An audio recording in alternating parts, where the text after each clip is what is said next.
Welcome to my channel. Subscribe and enjoy my new stories every day. It was a typical Thursday morning when the first crack in my perfect world appeared. My wife Katie and I had been married for over a decade, and things were always solid between us. At least, that's what I thought. We had our routines, our shared life, and while there were the occasional rough patches, I never doubted her loyalty. She was my wife, after all, the mother of our 2 kids, my partner through thick and thin. But then something changed. Katie started to become distant. It wasn't obvious at first, just small things. She'd be glued to her phone during our family dinners, claiming she was responding to work emails. She'd make excuses to stay late at work more often than usual. I noticed her disappearing into the bathroom with her phone for extended periods of time, coming out with a vague smile. But I let it slide. I didn't want to be the paranoid husband, the guy who questions his wife over every little thing. So, I trusted her, even though something gnawed at the back of my mind. Maybe it was just the stress of her job, I convinced myself. She worked for a pool supply company, managing their accounts and overseeing the store. It was demanding, sure, but not enough to explain her recent behavior. A few weeks ago, we took a long overdue vacation to the mountains of North Carolina. It was supposed to be our time to reconnect, to enjoy the serenity of nature and leave the stress of daily life behind. We rented a cozy cabin near a small lake, surrounded by towering pines and distant mountains. The air was crisp, and the mornings were filled with the sound of birds and the occasional rustle of wind through the trees. It was perfect. But Katie wasn't herself. I tried to chalk it up to her being tired, maybe even just needing some space. But every time we were supposed to be relaxing together, she had her phone glued to her hand. During hikes, she'd fall behind to check her messages. At dinner, she'd spend more time staring at the screen than talking to me. It was frustrating. But I didn't want to spoil our trip with an argument. I let it slide again. It wasn't until the 3rd day that things took a darker turn. We were on a drive through the mountain roads, headed to a small town about an hour from our cabin. Katie suddenly asked if we could pull over at the nearest gas station. She needed to use the bathroom. We found a Wawa, and she hurried inside, leaving her phone on the seat next to me. That's when it happened. Her phone lit up, displaying a message from an unknown number. My stomach twisted as I stared at the screen. The message read, "Can't wait to see you again. Last night was incredible." I froze. The world around me seemed to shrink, the sounds of passing cars and distant voices fading into the background. My hand hovered over the phone, my heart pounding in my chest. 1,000 thoughts raced through my mind. I didn't want to believe what I was seeing. There had to be a reasonable explanation. Maybe it was a mistake, a wrong number. But deep down, I knew that wasn't the case. I didn't have much time to think. Katie suddenly reappeared from the store, and I quickly put the phone back down, my hands shaking. She walked briskly toward the car, a look of panic on her face. The moment she saw the phone in my lap, her eyes widened, and she snatched it out of my hands. "Why do you have my phone?" she demanded, her voice sharp, defensive. "I wasn't doing anything," I stammered, trying to sound as calm as possible. It lit up, and I saw the message by accident. Katie's face flushed, and she shoved the phone into her bag, her hands trembling. "It's nothing," she muttered, turning her gaze away from me. "Just some spam. Don't make a big deal out of it." I nodded, even though my gut told me otherwise.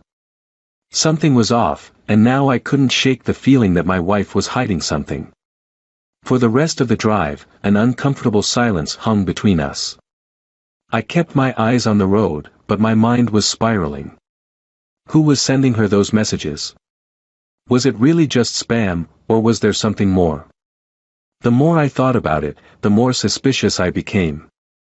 When we got back to the cabin that evening, I couldn't stop replaying the moment in my head. The message, the way she snatched her phone, her defensive tone. It all added up to something that wasn't good. But I wasn't ready to confront her just yet.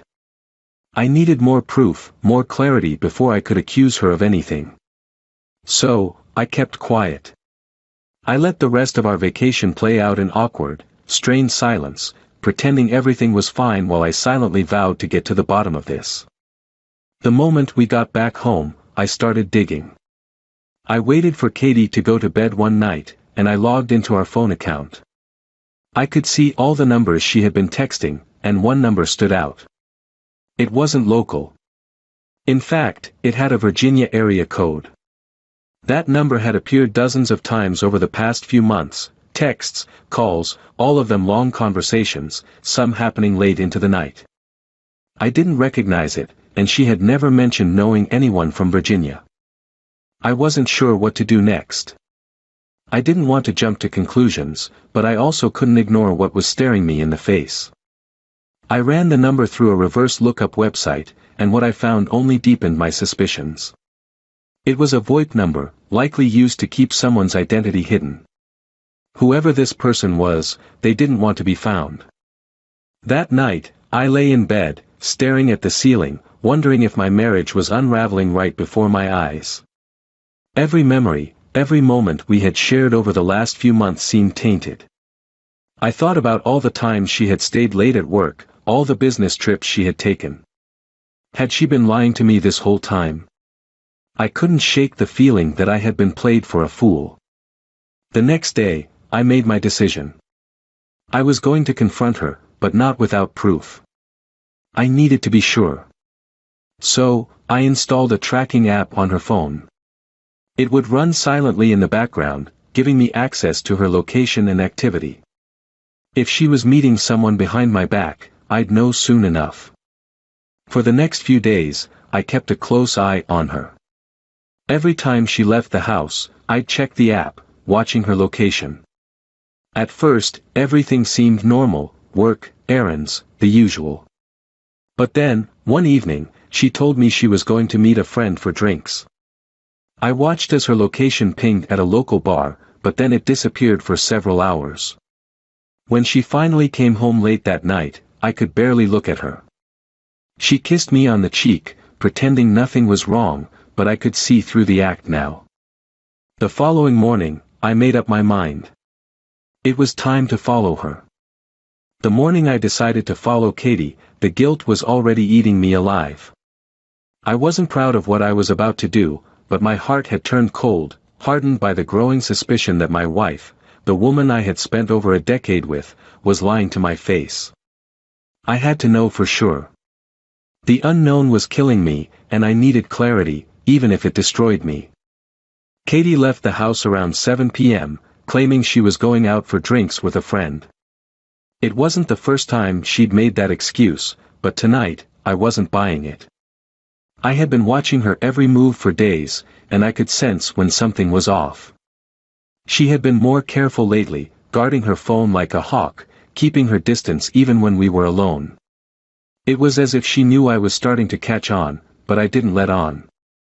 I pretended everything was fine, played the loving husband, all the while waiting for my moment.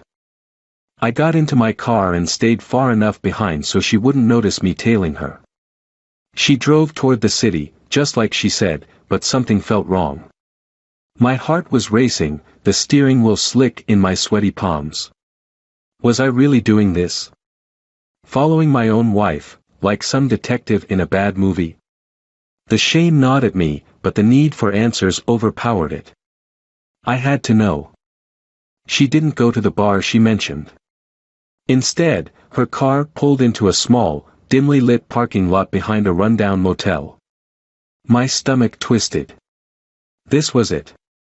I parked across the street, hidden behind some bushes, and watched as Katie stepped out of her car, looking around nervously.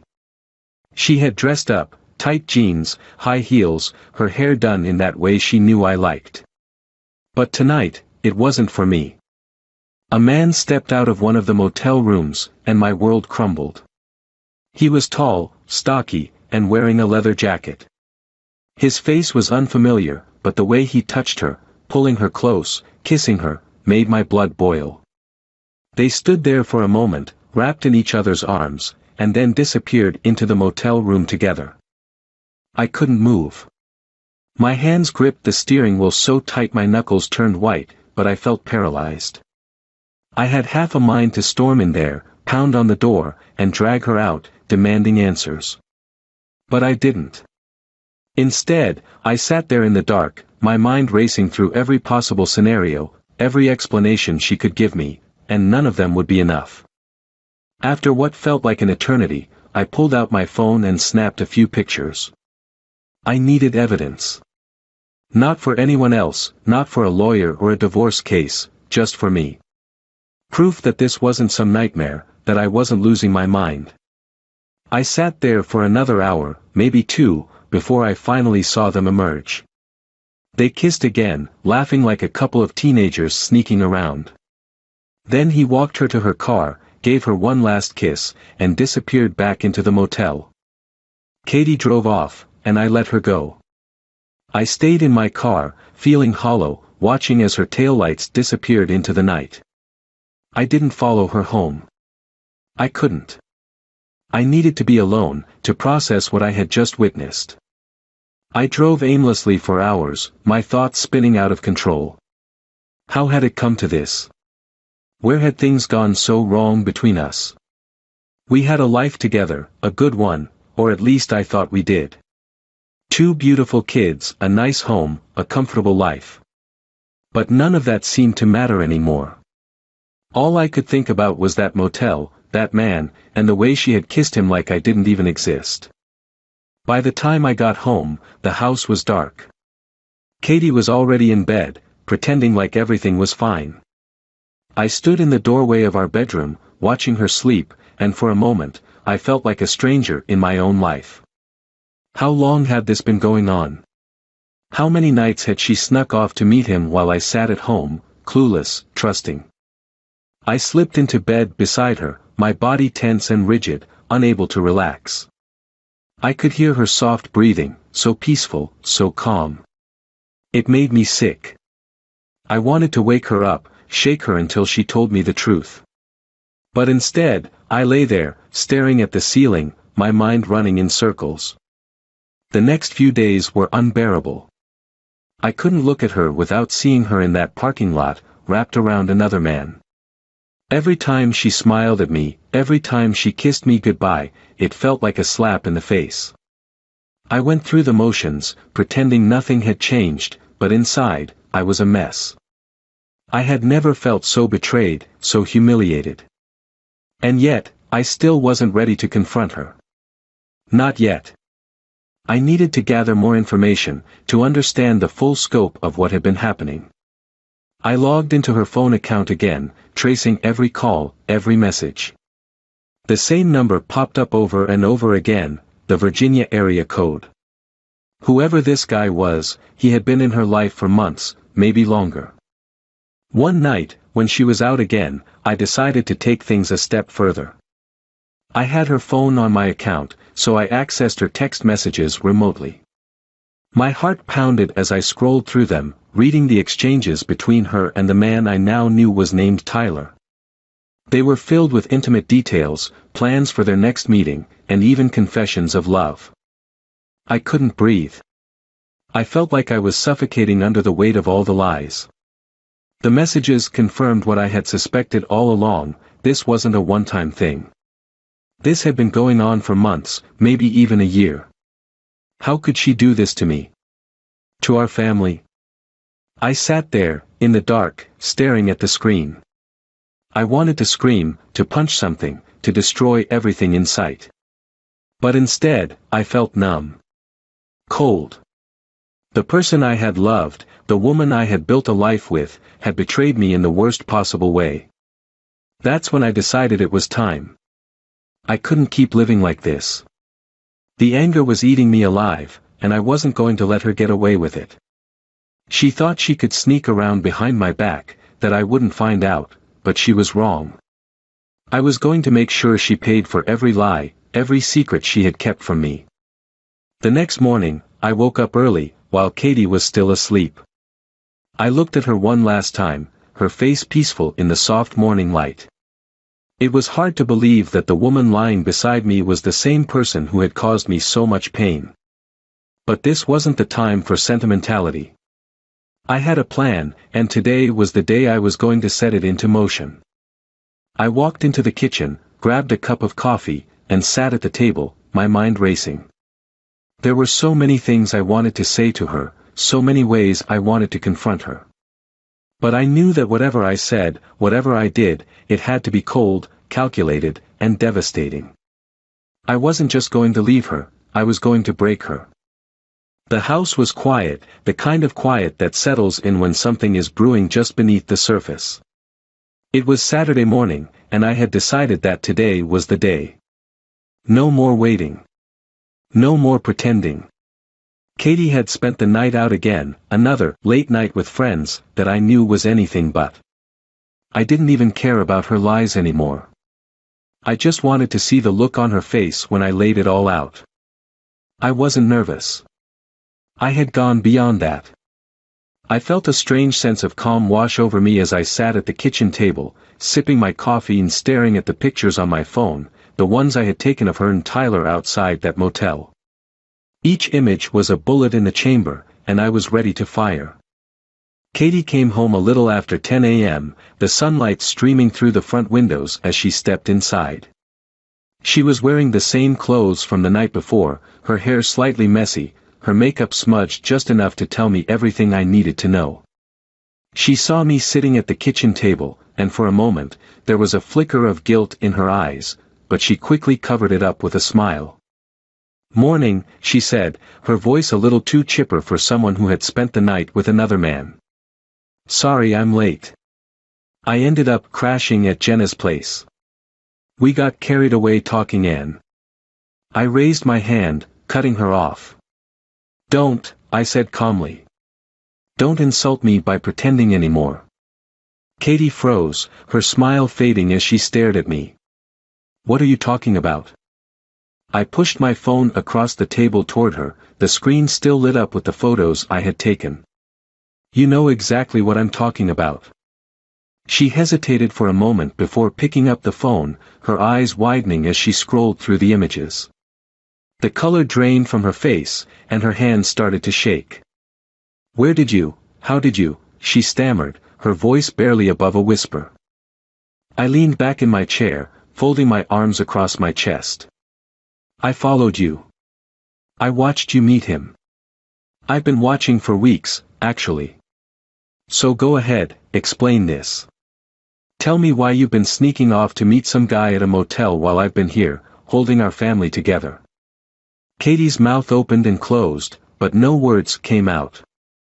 She looked like a fish gasping for air, her mind racing to come up with an excuse, an explanation that might save her from the truth. But there was nothing she could say. I had her, and she knew it. I can explain," she finally managed to say, her voice trembling. "It's not what it looks like, Mark. I swear. Not what it looks like." I repeated, my voice rising. "Katie, I have pictures of you kissing him. I've read your messages. I know everything. So don't stand there and lie to me. You've been cheating on me for months, haven't you?" Her eyes filled with tears, and she wiped them away with the back of her hand. "Yes," she whispered. "I've been seeing him, but it didn't mean anything. I swear, Mark, it was just a stupid mistake. I was lonely, and I didn't know how to fix things between us." I laughed bitterly, shaking my head. "A mistake? You've been seeing him for months, Katie. That's not a mistake. That's a choice." "I didn't want to hurt you," she sobbed. "I didn't know how to stop."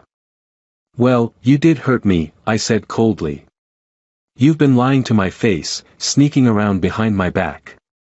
Did you really think I wouldn't find out? Did you think you could just keep doing this forever?" She collapsed into the chair across from me, burying her face in her hands. "I'm so sorry," she cried. "I didn't mean for it to happen. I love you, Mark. Please believe me." I stared at her, feeling nothing but emptiness. The woman sitting in front of me wasn't the woman I thought I had married. I had spent over a decade building a life with her, trusting her, believing in her, and now it all felt like a lie. "Do you love him?" I asked, my voice barely above a whisper. Katie shook her head violently. No. No, it wasn't about love. It was just. I don't even know. He made me feel something I haven't felt in a long time. But it didn't mean anything, Mark. I swear. I leaned forward, my hands gripping the edge of the table. It didn't mean anything. I repeated, my voice full of anger. Do you have any idea what you've done? You've destroyed us. You've destroyed our family. How could you do this? Katie sobbed harder, but I didn't feel an ounce of sympathy for her. I had been faithful. I had been loyal. I had done everything right. And this was how she repaid me. I'm leaving, I said, standing up from the table. I'm done. Her head shot up, her eyes wide with panic. No, Mark, please. Don't do this. Don't leave. We can fix this. We can go to counseling, work things out. I'll do anything. Please, just don't go. I shook my head, my jaw clenched tight. There's nothing left to fix. You made your choice, Katie. Now you have to live with it. She stood up, rushing toward me, grabbing my arm. Please, don't do this, she begged. I'll stop seeing him. I'll do anything you want. Just please don't leave me. I pulled my arm out of her grasp, taking a step back. It's too late for that, I said coldly. You should have thought about that before you decided to sneak around behind my back. Katie collapsed onto the floor, sobbing uncontrollably. I stood there, staring down at her, feeling nothing but a hollow emptiness inside.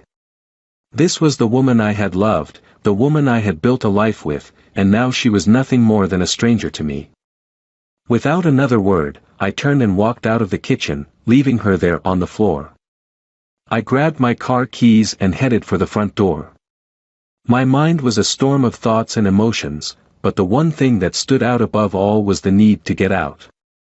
I couldn't be in that house anymore, not with her. I needed space, time to think, time to figure out what came next. As I walked out to my car, I felt a strange sense of calm wash over me. It was done. There was no going back now. My marriage was over, and while part of me still couldn't believe it, another part of me felt relieved. The waiting, the suspicion, the lies, they were all behind me now. I had taken control, and for the first time in weeks, I felt free. I drove for hours, not really knowing where I was going, just needing to be away from her. I thought about everything that had happened, about how quickly my life had unraveled. It was hard to believe that just a few months ago, everything had seemed so normal, so stable. And now, here I was, my marriage in ruins, my heart shattered, my future uncertain. Eventually, I found myself parked by the lake where Katie and I had taken the kids last summer. The memory felt distant, like it belonged to someone else. I sat there for a long time, staring out at the water, wondering how everything had gone so wrong. How had I not seen this coming? How had I been so blind? But no matter how many times I asked myself those questions, I knew I wouldn't find any answers. The only thing that mattered now was what I did next. I sat by the lake for hours, watching the sun dip below the horizon, casting orange and pink hues across the water. The peaceful setting felt surreal compared to the chaos that had taken over my life. As I stared at the rippling water, a thought began to gnaw at me, something I hadn't let myself consider before. What if, despite everything, I had been wrong about how to handle this? What if I had been too quick to walk away? The anger that had driven me out of the house earlier had begun to fade, replaced by a deep, aching sadness. I wasn't just losing my wife. I was losing the life we had built together, the memories, the family, the dreams. In my fury, I hadn't considered what leaving Katie really meant. My children, our home, everything I knew would be shattered. I had acted on impulse, blinded by the betrayal. But now, as the stillness of the lake pressed in around me, I wasn't so sure anymore. I rubbed my hands over my face, trying to shake the thoughts. Maybe it was just the calm after the storm, the shock wearing off. Maybe I'd feel different in the morning. But a part of me, the part that had loved Katie for over a decade, felt an overwhelming sense of loss. What if there was something worth saving? I didn't want to go back, not after the way I'd stormed out, not after what I'd said. But the house felt like a loose end I couldn't leave untied. Katie's sobs echoed in my head, the way she had begged me not to go, to stay and try to fix things. I had been cold, too cold, and now I was starting to regret it. What if she really meant it? What if we could fix things? Before I knew it, I had turned the car around and started driving back home. The streets were quiet, the town already tucked in for the night. My hands gripped the steering wheel tighter as I neared the house. 100 thoughts rushed through my mind. Would she still be there? Would she even want to talk to me after what had happened? But deep down, I knew I had to try. The house was dark when I pulled into the driveway. I parked the car and sat there for a moment, staring at the front door. The light was on in the living room, but the rest of the house was quiet. I took a deep breath and got out, my legs feeling heavy as I walked toward the door. I stepped inside, the familiar smell of our home wrapping around me like a bittersweet memory. Everything looked the same, the pictures on the walls, the shoes by the door, but it felt different now, as if a line had been crossed that couldn't be undone. I called out softly, "Katie." No answer. The house was eerily silent, and a knot of unease tightened in my chest. I walked through the hallway, glancing into the kitchen.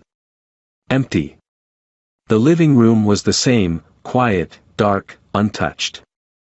A sense of dread began to creep in as I made my way upstairs, my feet heavy with each step. The door to our bedroom was slightly ajar. I pushed it open slowly, my heart racing. Katie wasn't in bed. The covers were still pulled back from the morning, untouched since I had left. Panic started to rise in my throat. Where was she? I turned toward the bathroom, my pulse quickening.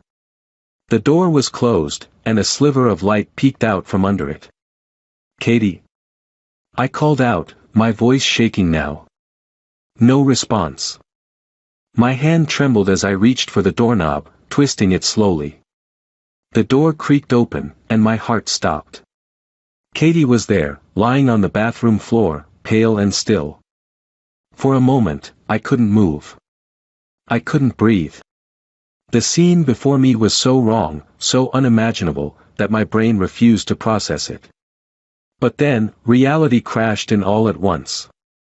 I rushed to her side, my hands shaking as I reached for her, calling her name over and over again, but she didn't respond.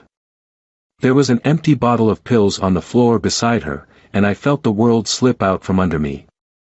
My hands fumbled for her wrist, desperate to find a pulse, to feel any sign of life. But there was nothing. Her skin was cold.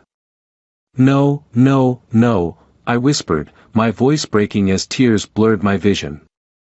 I shook her gently, begging her to wake up, to open her eyes, to tell me this wasn't real.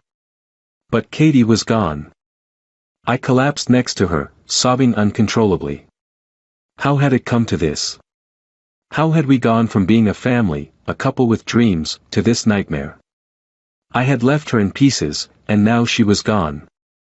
I had pushed her away, and now it was too late to take any of it back. The weight of what I had done, what I hadn't done, pressed down on me like a crushing wave. I had been so blinded by my anger, my need for revenge, that I hadn't seen the depth of Katie's pain. I hadn't seen how much she was hurting, how desperate she must have been. And now she was gone, and there was no fixing it, no taking it back. I stayed there on the bathroom floor for what felt like hours, holding her lifeless body, sobbing until there were no more tears left. The silence of the house, once comforting, now felt like a prison. The guilt, the grief, it all consumed me. I had wanted revenge. I had wanted to break her. But in the end, I had broken us both. When the sun finally started to rise, its light creeping through the cracks in the curtains, I realized I had lost everything. Not just my wife, but the chance to fix what had been broken. I had let my anger guide me, and now the cost was more than I could bear. I looked down at Katie's still face, the woman I had once loved more than anything, and whispered, "I'm so sorry." But it was too late. Too late for apologies, too late for second chances. The sad truth was, I hadn't just lost Katie to her affair. I had lost her to the choices we had both made, the distance, the betrayal, the silence that grew between us until it was too much for either of us to bear. And now, as I sat alone on that cold bathroom floor, I realized that revenge had left me with nothing but sorrow. I had won the battle. But in the end, I had lost everything.